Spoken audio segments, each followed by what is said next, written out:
Okay, so ngayong mawanong pali sa atong magigsunan ano nga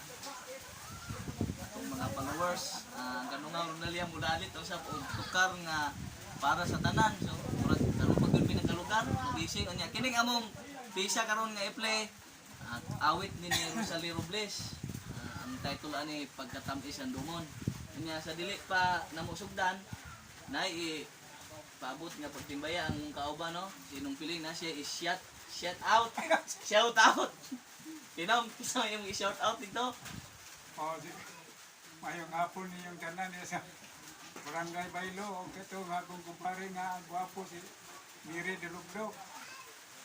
shout out nga mong tugtog kayo naroon sa tibok barangay sa Baylo eh